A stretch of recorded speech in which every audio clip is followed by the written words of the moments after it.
Assalamu alaikum, dear students. So today we are going to discuss about the routine staining.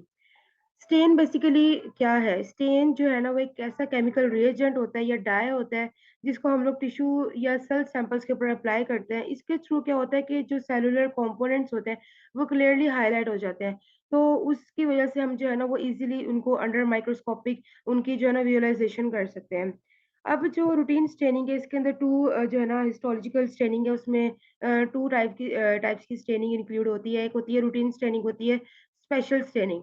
जो routine staining है ना उसके अंदर क्या होता है कि हेमेटोटॉक्सिलिन होता है और यूसिन स्टेन होता है, मींस के एचआरडी स्टेन इसमें हम जो है ना अप्लाई करते हैं। अब जो इसमें क्या होता है रूटीन स्टेनिंग में कि हम जो है ना ये बेसिकली टिश्यू बेस्ड डायग्नोसिस होती है ये।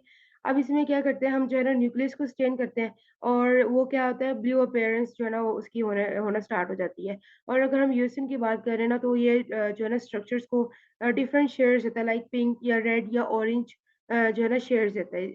इसकी वजह से क्या होता है टिश्यू बेस्ड डायग्नोसिस की जो है ना क्या होता है इसकी वजह से कि वो जो है ना क्लियरली जो है ना उनकी रियलाइज़ेशन हो जाती है और हमको जो है ना वो क्लियरली डिटेक्शन कर सकते हैं, उनकी क्लासिफ़िकेशन कर सकते हैं। तो अब क्या है कि ऑब्जेक्ट क्या है इसकी स्टेनिंग का, जो हेमाटोक्सिलिन है ना, ये हमारे पास एक कॉमनली यूज़्ड डाई है। तो ये हमारे पास ब्लूइश कलर देता है न्यूक्लियस को। और यूसिन की अगर हम बात करें तो ये जो है ना हमारे पास पिंकिश स्टेन देता है। ठीक है? अगर हम इनके पर्पज़ की बात करें तो इसकी वज़ह से क्या होता है अगेन जो है ना वो हम जो है ना ऑर्गेनिज़्म को बेटर जो है ना उसकी विजुअलाइज़ेशन कर सकते हैं अंडर माइक्रोस्कोप।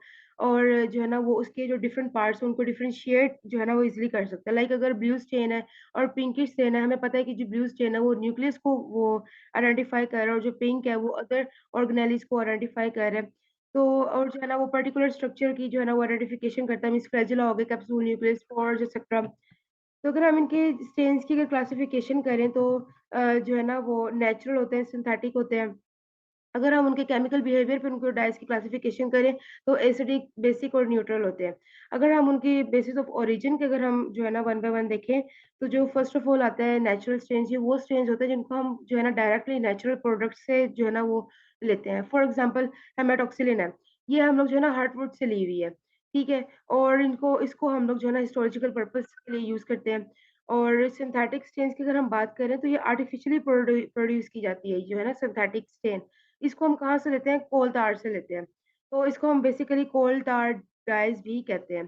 तो ये हमें जो है ना वो किस तरह की जो है वो जो स्टेन्स है माइक्रोबायोलॉजिकली सिंथेटिक टाइप इनकी जो है ना वो उनकी मैन्युफैक्चरिंग क्या है, वो एनालिन से होती है।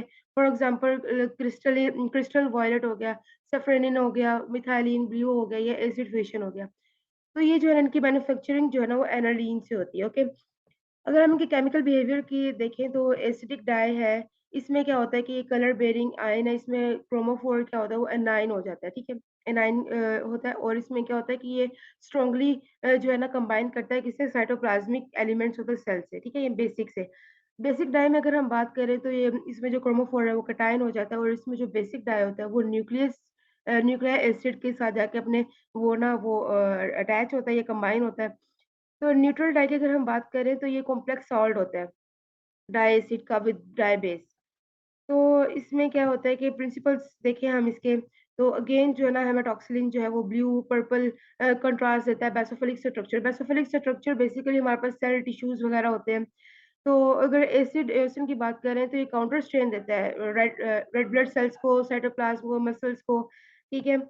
और अगर इनके प्रोसीजर स्टेप्स देखें तो ये करता है, इसका न्यूक्लियर स्टेनिंग करता है। न्यूक्लियर स्टेनिंग क्या करता है? Stain in haematoxylin for 3 to 5 minutes और फिर उसको जो है ना अंडर ट्रैप वाटर उसकी वॉश आउट करता है और वो फिर जो है ना वो जो है ना अनटिल तब तक उसको वॉश आउट करता रहता है कि जब तक वो ब्लू अपीयर ना हो जाए। ये मैं इसका जो होता है टाइम स्पैन होता है वो 5 मिनट्स या लेस होता है इससे। अगर हम जो है ना वो डी पैराफाइनाइज़ेशन की अगर हम बात करें तो इसमें क्या होता है कि हम जो है ना वो बर्नर के थ्रू जो है ना उसको हम करते हैं flame the slide on the burner. हम ना बर्नर ऑन करके ना, बर्नर होता है तो उसको उसके ऊपर हम ना स्लाइड को रख देते हैं और जो है ना क्या कहते हैं इसको हम इसको हम अगेन एंड अगेन इसको हम करते हैं ताकि उसमें से जो है ना वैक्स रिमूव हो सके।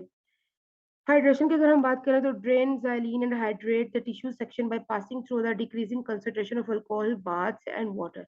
वो 100% भी हो सकती है, 90 भी हो सकती है, 80 और 70 भी हो सकती है। और डिफरेंशिएशन की बात करें, तो इसमें क्या होता है कि हमारे पास जो है ना वो रिमूवल होती है एक्सेस डाई की फ्रॉम सेक्शन। अभी किस तरह होता है कि हम 1% एसिड लेंगे अल्कोहल लेंगे, 1% हाइड्रोक्लोरिक एसिड हो गया इन 70% अल्कोहल और हमने इसको ना फ्यू सेकंड्स के लिए अप्लाई करना है। तो ब्लूइंग की बात करेंगे कि हम लोगों ने क्या किया इसके जो है ना अमोनिया वाटर में डिप किया उसको और जो है ना until the sections become blue. हमने तब तक उसको डिप किए रखना है जब तक कि वो जो है ना वो स्लाइड है या सेक्शन है वो ब्लू ना हो जाए। फिर हम लोगों ने उसको टैप वाटर से वॉश आउट कर देना है। काउंटर स्टेन की अगर हम बात करें तो उसको हमने किस तरह करना है 1% एसिड और वो हमने स्टेन करना है फॉर 10 मिनट्स और देन हमने उसको अंडर द वॉश आउट कर देना है टैप वाटर में फॉर 1 टू 5 मिनट्स। डिहाइड्रेशन की अगर हम बात करें, तो इसमें क्या होता है कि dehydrate in increasing concentration of the alcohols, okay. Clearing की अगर हम बात करें, तो इसमें हम लोग क्या करते हैं स्लाइड्स को 2 सैलिन बाथ्स में पुट कर देते हैं फॉर क्लीयरिंग पर्पस। माउंटिंग की अगर हम बात करें, तो यहाँ पर उन्होंने जो है माउंटेन डीपीएक्स और अदर माउंटिंग मीडिया और डीपीएक्स में मीन्स कि क्या होता है इसमें ना प्लास्टिसाइज़र होता है, इसमें ज़ाइलीन भी होता है और इसमें ना डिस्ट्रायरीन भी होता है। डीपीएक्स जो है ना वो क्विकली ड्राई हो जाता है और जो है ना स्टेन्स को प्रिज़र्व करता है, ओके। ज़ाइलिन को हम लोग जो है ना माउंटिंग मीडिया के तौर पे यूज़ करते हैं। तो ये था हमारे लिए हमारे पास स्टेनिंग के बारे में।